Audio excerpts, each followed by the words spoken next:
Vamos a Brasília agora. O João Pedro Mello está na linha com a gente para trazer alguns assuntos importantes da capital federal. Especificamente 2 assuntos. A gente começa falando, João Pedro, a respeito da questão da AGU, né? Advocacia Geral da União, que ingressou na Justiça Federal com um pedido para que a ação cautelar a respeito do bloqueio de bens dos acusados de financiar o fretamento de ônibus para os atos que depredaram os prédios no dia 8 de janeiro, né? Então tem a AGU entrando em ação. Explica pra gente o que significa isso, João Pedro. Boa tarde para você. Fábio, boa tarde para você, para a Débora, para todo mundo que está nos acompanhando.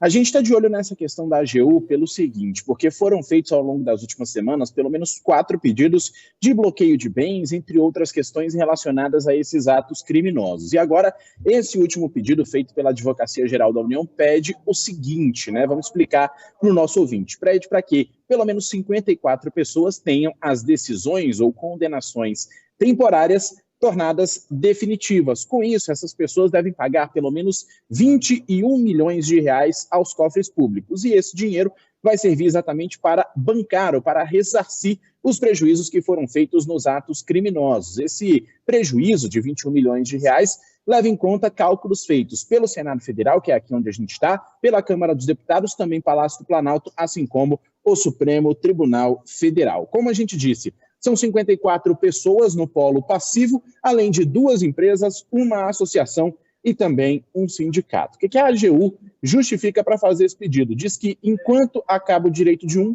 começa o direito de outro, que é uma coisa básica que todo brasileiro já sabe, e que o uso daquelas questões ou do abuso de poder no dia ali dos atos criminosos acabou levando ao prejuízo ou a entrar no direito de outras pessoas. Exatamente por isso eles estão pedindo esse ressarcimento, esse pagamento, na verdade, aos cofres públicos. A AGU também destaca o seguinte, que foram 4 ações de acusação contra essas pessoas que estavam diretamente envolvidas ou no financiamento ou por terem participado dos atos criminosos do dia 8 de janeiro. Até agora a gente já tem pelo menos 6 milhões de reais bloqueados, isso em caso de carros ou até mesmo imóveis dessas pessoas envolvidas, e a tendência é de que esse valor aumente ainda mais. Bom, com relação ainda a essa questão, né, o que a Advocacia Geral da União também destaca? Destaca o seguinte, que as pessoas que financiaram ou que fizeram, combinaram esses atos,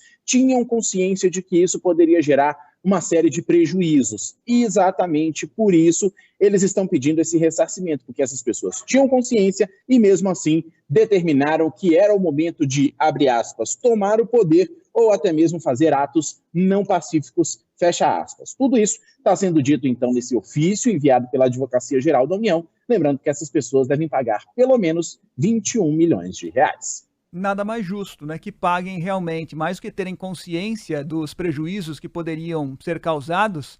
A impressão que dá, na verdade, é uma certeza absoluta, eles queriam causar esse prejuízo. Então, nada mais justo, né? Que paguem pelos prejuízos que causaram aos cofres públicos. Ô João Pedro, agora tem uma outra história interessante que vem aí de Brasília, especificamente a respeito da Câmara dos Deputados, né?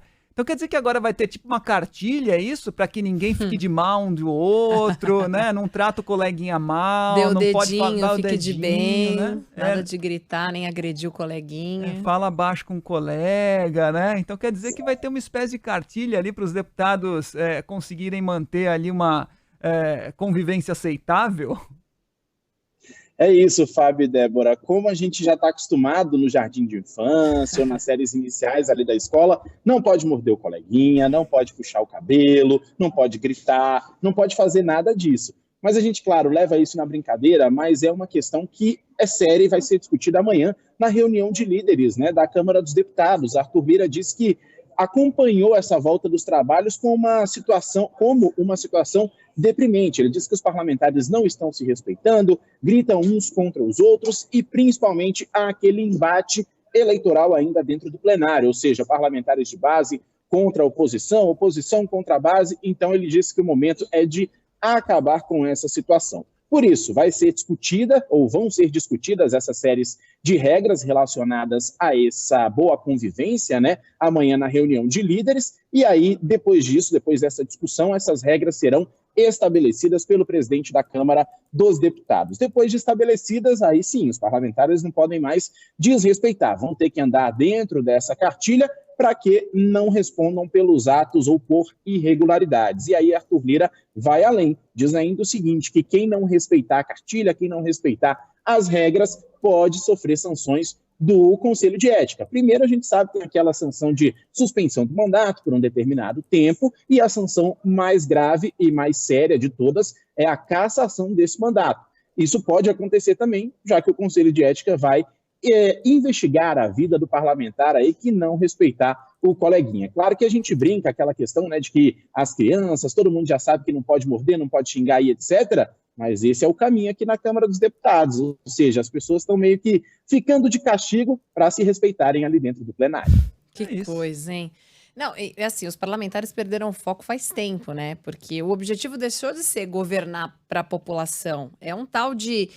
passou a ser uma disputa de interesses próprios, né? De disputas internas. O objetivo final foi perdido aí. É cada um defendendo o seu, é um brigando com o outro. E se a gente for parar para pensar, a população, ó, que se dane, para não falar outra coisa, né? E a gente só assistindo a essas cenas, muitas vezes, de até pancadaria, selvageria. Tomara que não seja assim, viu? Com cartilha ou sem cartilha. João Pedro Mello é muito civilizado e sempre vai trazer as informações aqui atualizadas pra gente, né, João Pedro? Obrigada, um bom trabalho para você. Pode deixar, pessoal.